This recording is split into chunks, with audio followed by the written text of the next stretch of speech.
Iran లో ఇప్పుడు జరుగుతుంది కేవలం ఒక ప్రొటెస్ట్ కాదండి, ఫ్రీడమ్ కోసం చేస్తున్న ధర్నాలు. ఇది ఒక దేశాన్ని వణికించే క్రైసిస్, ఒక అప్రైజింగ్ లాంటి సిచ్యువేషన్. మరి భయంకరమైన విషయం ఏంటంటే ఇరాన్ ప్రభుత్వం అన్రెస్ట్ ఆపడానికి తీసుకున్న దారి బ్రూటల్ క్రాక్డౌన్ అని చాలా రిపోర్ట్స్ చెప్తున్నాయి. ఇప్పుడు మనం చూస్తున్నది ఇంటర్నెట్ బ్లాక్అవుట్ మధ్యలో జరుగుతున్న ఒక ట్రాజడీ అన్నమాట. ఇరాన్ ఇంటర్నెట్ షట్ డౌన్ ఇంకా కొనసాగుతూనే ఉంది. అంటే లోపల ఏం జరుగుతుందో బయట ప్రపంచానికి స్పష్టంగా తెలియకుండా కమ్యూనికేట్ కట్ అయిపోతుంది. ఇలాంటి టైంలో బయటకు వచ్చే వీడియోలు కానీ ఫోటోలు కానీ మనకు ఒక షాక్ను గురి చేస్తాయి. అందుకే ప్రపంచం మొత్తం ఒక కన్ఫ్యూజన్ లో ఉంది. కానీ అదే సమయంలో భయం కూడా ఉంది. ఎందుకంటే కనిపిస్తుంది డిస్టర్బింగ్ విజువల్స్ అనమాట. ఇప్పుడు నెంబర్స్ గురించి మాట్లాడితే ఇక్కడ అసలు షాకింగ్ గురుగుతారు. ఎందుకంటే కొన్ని రిపోర్ట్స్ లో ఇరానియన్ అఫీషియల్స్ దగ్గర నుంచి వచ్చిన కొన్ని న్యూసెస్ ఏంటంటే 2,000 మంది పైగా ధర్నా చేసే వాళ్ళని చంపేశారంట. అంటే ఇంకొంతమంది చెప్పేది ఏంటంటే 12,000 మంది అని చెప్తున్నారు. మళ్ళీ చెప్తున్నా 12,000 మందిని చంపేశారంట గవర్నమెంటే సివిలియన్స్ ని, అంటే ప్రొటెస్ట్ చేస్తున్నారని. ఇవి ఎంతవరకు ట్రూ అనేది కన్ఫర్మ్ చేయడం చాలా కష్టం. కానీ ఒక్క విషయం మాత్రం క్లియర్, ఇది పక్కా ప్లాన్ పరంగా జరుగుతున్నాయి. లైక్ నేపాల్, బంగ్లాదేశ్, శ్రీలంక చిన్న చిన్న దేశాలని ఒకే పిడికిల్లో పెట్టుకోవడానికి చేస్తున్న ప్లాన్ అని అనుకుంటున్నాను నేను. దిస్ ఈజ్ మై వ్యూ మాత్రమే. ఇది కాంటెస్ట్ లో అర్థం కావాలంటే ఉక్రెయిన్ లాగా కాదండి. ఉక్రెయిన్ యుద్ధం ఒక యాక్చువల్ వార్. అది 360 రోజులు కొనసాగుతూనే ఉంటుంది. ప్రెసెంట్ స్టాప్ అయింది, బట్ కొనసాగుతూనే ఉంటుంది. ఎక్కడా చల్లాలేదు. కానీ ఇక్కడ ఇరాన్ లో 15 రోజుల నుంచి ఇంతమంది సివిలియన్స్ చనిపోయారని న్యూస్ వస్తున్నాయంటే ఇది ఏ లెవెల్ క్రైసిస్ అనేది ఊహించుకోవచ్చు. కొన్ని రిపోర్ట్స్ ప్రకారం అత్యంత బ్రూటల్ వైలెన్స్ 2 రాత్రుల్లో జరిగాయని చెప్తున్నారు. జనవరి 8th and 9th. అంటే ఇంటర్నెట్ బ్లాక్అవుట్ మధ్యలోనే చాలా పెద్ద క్రాక్ డౌన్ జరిగిందన్నమాట. ఇప్పుడు కొన్ని విజువల్స్ బయటకు వచ్చాయి. ఒక హాస్పిటల్లో, ఒక మెడికల్ సెంటర్ లో అంటే బాడీస్ లైనప్ ఉన్నట్లు, లేకపోతే ఫ్యామిలీస్ వాళ్ళ కోసం వెతుక్కుంటున్నట్లు ఒక వీడియోస్ బయటకు వచ్చాయి. ఇలాంటి సీన్ చూసినప్పుడు నాకైతే చాలా బాధ అనిపిస్తుంది. ఇవి చూస్తే ఒళ్ళు జలదరిస్తుంది కూడా మీకు. ఇంటర్నెట్ బ్యాన్ లో ఉన్నప్పుడు గ్రౌండ్ లో ఉన్న నిజాన్ని క్యాప్చర్ చేయడం చాలా హార్డ్ విషయం అని. కొంతమంది ఇరానియన్స్ ఫోన్ కాల్స్ ద్వారా బయటకు కనెక్ట్ అయ్యి చెప్పిన మాటలు ఏంటంటే వాళ్ళు ప్రొటెస్టర్స్ మీద డైరెక్ట్ గా ఫైర్ చేశారని, జనం అక్కడికక్కడే కుప్పకూలిపోయారని కూడా చెప్తున్నారు. మేము ఎంటీ హ్యాండ్స్ తో ఒక బ్రూటల్ రిగ్మీని ఫేస్ చేస్తున్నామని చెప్తున్నారు. ఆ మాటలు వింటంటే ఇది క్రౌడ్ ని కంట్రోల్ చేయడం కాదు, ఇది భయాన్ని కంట్రోల్ చేయడం అని అర్థమవుతుంది. ఇప్పుడు మీ మైండ్ లో క్వశ్చన్ రావచ్చండి, ఇరాన్ ప్రభుత్వం ఇంత సిల్వర్ గా ఎందుకు రియాక్ట్ అవుతుంది? ఇది కేవలం 2-3 రోజుల్లో జరుగుతుంది కాదండి, ఇది పెద్ద మూమెంట్. ఎందుకంటే చెప్తాను నేను, ఎప్పటి నుంచో జరుగుతున్న మూమెంట్ ఇది. ఇక్కడ మనం ఇరాన్ బ్యాక్ లోని అర్థం చేసుకోవాలి. ఇరాన్ లో చాలా సంవత్సరాలుగా ఎకనామిక్ ప్రెజర్ లో ఉంది ఇరాన్ దేశం. అంటే ఎలా అంటే కాస్ట్ ఆఫ్ లివింగ్ బాగా పెరిగిపోయిందండి. గొరకా వేసుకొని తిరగమంటున్నారు. మాకు వెస్టర్న్ కంట్రీస్ లాగా ఫ్రీడమ్ కావాలని కోరుకుంటున్నారు. సామాన్య ప్రజలు లైఫ్ చాలా హార్డ్ అయిపోయింది బతకడానికి. అంటే బతకడానికి చాలా కష్టమైపోయింది. అక్కడ జాబ్స్, ఇన్ఫ్లేషన్, కరెన్సీ వాల్యూ ఇవన్నీ పీపుల్ మీద హెవీ ఇంపాక్ట్ చూపిస్తున్నాయి.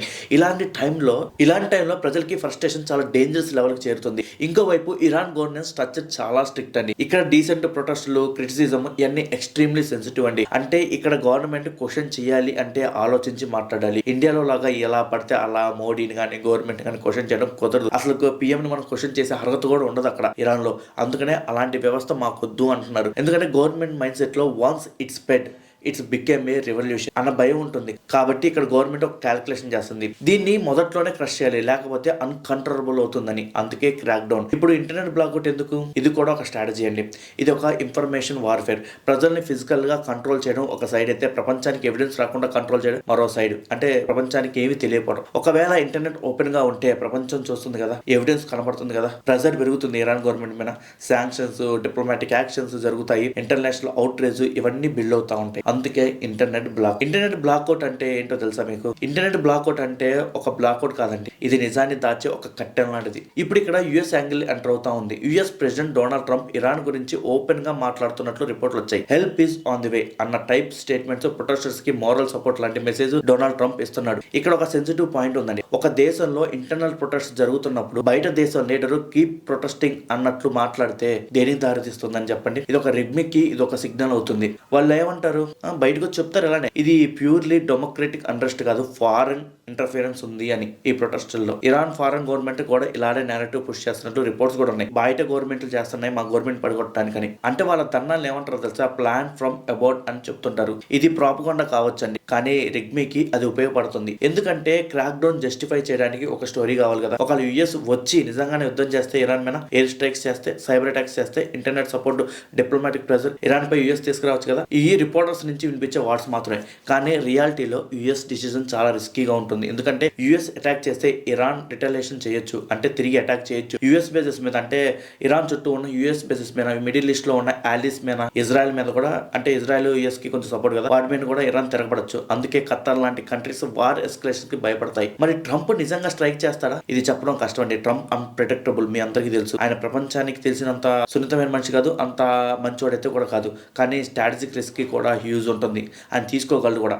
ఇప్పుడు అసలు ట్రూత్ నిజమేంటో మాట్లాడుకుందాం. గ్రౌండ్ లో ప్రొటెస్ట్ ఫర్ ఎవర్ సిచ్యువేషన్ కావు. ఎందుకంటే ఎల్లకాలం ప్రొటెస్టులు చేస్తూ ఉండడానికి వాళ్ళు ఏమైనా మరమనుషులా అండి? కాదు కదా. వాళ్ళకే రిస్క్. ఎంతకాలం చేస్తారు ఇలా ప్రొటెస్టులు? అలా చేస్తే ఏం మిగులుతుంది వాళ్ళకి, వాళ్ళ దేశానికి? చెప్పడం నేను ఏం మిగులుతుందో. ఇలా జరుగుతూ పోతే ప్రజలు అలసిపోతారు, లోపల భయం పెరుగుతుంది, రిసోర్సెస్ తగ్గుతాయి, మొమెంటం డౌన్ అవుతుంది. ఎలాగోలా మళ్ళీ వాళ్ళకే మెడికల్ హెల్ప్స్ కావాలి, తినడానికి తిండి కావాలి, వాటర్ కావాలి.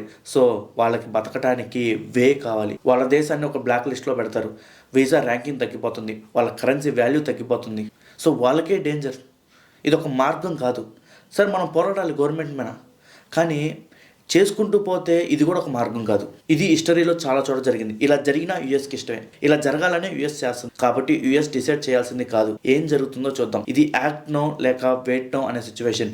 ఇప్పుడు ఇరాన్లో వచ్చిన visuals, claims, eye witness accounts, videos ఇన్స్టాగ్రామ్లో, సోషల్ మీడియాలో వస్తున్నాయి. మొత్తం మనం చూస్తూనే ఉన్నాం. ప్రజలు ఫ్రీడమ్ కోరుకుంటున్నారు, డిగ్నిటీ కోరుకుంటున్నారు, జీవితాన్ని కోరుకుంటున్నారు. రిగ్మీ మాత్రం కంట్రోల్ కోరుకుంటుంది, ఇరాన్ ప్రభుత్వం మొత్తం కంట్రోల్ కోరుకుంటుంది. ప్రజలు మా చేతిలో ఉండాలని చెప్పు చేతిలో పెట్టుకోవాలని కోరుకుంటుంది ఇరాన్ గవర్నమెంట్. నేపాల్, బంగ్లాదేశ్, శ్రీలంక మిగతా చిన్న దేశాలాగా మారుతుందా ఇరాన్? కంట్రోల్లో పెట్టుకుంటుందా? ఇది ప్రొటెస్ట్ లా అయిపోతుందా, లేదా రెవల్యూషన్ లాగా మారుతుందా, లేదా క్రాక్ డౌన్ లో సప్రెస్ అవుతుందా? ఇది రాబోయే రోజుల్లో డిసైడ్ అవుతుందండి. ఒక్క విషయం మాత్రం గట్టిగా చెప్పాలి, ఇంటర్నెట్ బ్లాక్అవుట్ ఉన్న నిజాన్ని ఎప్పటికీ దాచలేరు తెలుసా. ఒక వీడియో అయినా బయటకు వస్తుంది, ఒక వాయిస్ అయినా లీక్ అవుతుంది, ఒక ఎవిడెన్స్ అయినా సరే ప్రపంచానికి దొరుకుతుంది. ఇరాన్ లో ఇప్పుడు ఉన్నది సాధారణ పరిస్థితి కాదు. చిన్న దేశాలకి ఇది ఒక వార్నింగ్. ప్రతి దేశానికి, ప్రతి ప్రభుత్వానికి ప్రజల కోపాన్ని ఎప్పటికప్పుడు నొక్కి పెట్టలేరు. ఇది నా అనాలిసిస్. నీకు ఈ వీడియో నచ్చితే లైక్ కొట్టు, షేర్ చేయి. మరింత డీప్ అప్డేట్స్ కోసం సబ్స్క్రైబ్ అవ్వు. ఇది ఇరాన్ మాత్రమే కాదు, ఇది ప్రపంచం మొత్తం మీద ప్రభావం చూపే క్రైసిస్. మళ్ళీ కలుద్దాం వేరే వీడియోలో.